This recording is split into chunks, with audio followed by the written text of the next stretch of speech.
साथियों, आप सभी को मान्यवर साहब श्री कांशीराम जी की जयंती की बहुत बहुत शुभकामनाएं। साथियों, मान्यवर जी के दिए राजनीतिक ताकत के जरिए हमारे देश में जो राजनीतिक बदलाव आए हैं उसके नतीजों को आप सभी लोग अच्छे से जानते हैं। हजारों वर्षों से चली आ रही सत्ता शासन की व्यवस्था में नीचे से ऊपर की तरफ बदलाव करने वाले साहब के राजनीतिक विचार आज के राजनीतिक हालात में बेहद जरूरी है।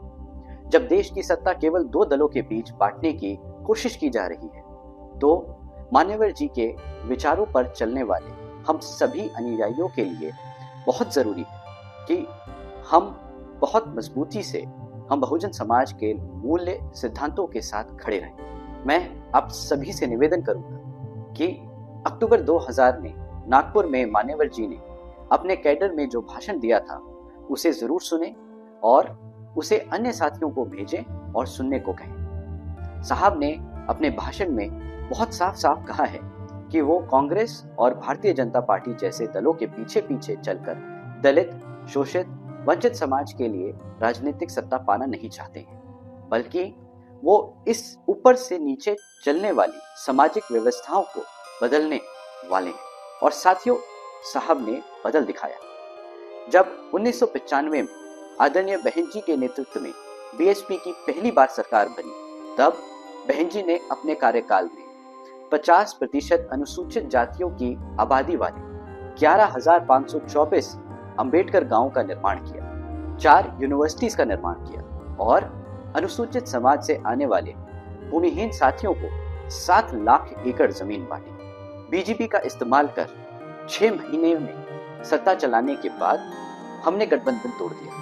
तब मान्यवर जी ने गठबंधन को लेकर जो राजनीतिक विचार दिए थे उसे हमें आज याद रखना चाहिए। उन्होंने कहा था कि किसी भी गठबंधन को लेकर क्या करना है ये लगातार सत्ता में रहे कुछ लोग तय नहीं करेंगे, बल्कि जो कभी सत्ता में नहीं रहे अब वो अपनी शर्तें खुद तय करेंगे। साथियों, हम बाबा साहब डॉक्टर भीमराव अंबेडकर जी के मिशन पर निकले और मान्यवर साहब श्री कांशीराम जी ने शासक बनने की जो राह दिखाई है उसकी पहली शर्त ये है कि बीएसपी क्या करेगी वो अब बीएसपी खुद तय करेगी, सत्ता का सुख भोगने वाली पार्टियां नहीं। साथियों, बीएसपी के संस्थापक मान्यवर साहब श्री कांशीराम जी और आदरणीय बहन कुमारी मायावती जी ने देश में जो सामाजिक और राजनीतिक बदलाव लाए हैं उसे किसी भी कीमत पर कमजोर नहीं होने देना है। बीएसपी के सभी युवा साथियों की ये जिम्मेदारी है कि हम पूरी ताकत से इस विचार को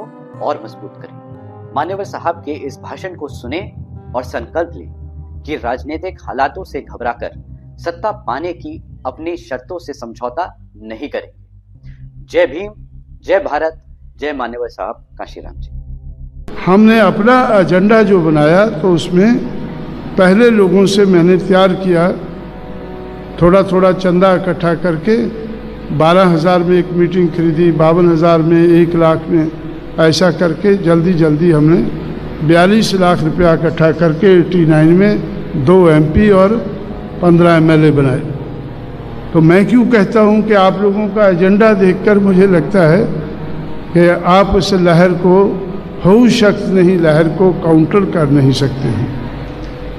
काउंटर करने के लिए तो आपको शरद पवार का मुकाबला करना होगा। शरद पवार के बाद बहुत पैसा है तो ये अम्बेडकरी लोगों पे खर्च करता है। फिर माई के पास भी पैसा है, माई के पास भी पैसा है, वो भी लगाती है आप लोगों के ऊपर। और अब गुरु वालों के पास भी है, गुरु गोलवालकर के चेलों के पास भी पैसा बहुत है। तो इसलिए तो पैसे वालों का मुकाबला आपको ऐसा लगता है कि पैसे वाला ही कर सकता है। अगर आपके ऊपर पैसा लगाना है तो हमें सरकारें बनाना बहुत ज़रूरी है, क्योंकि हम अपने पैसे से आपको खरीदना बड़ा मुश्किल है।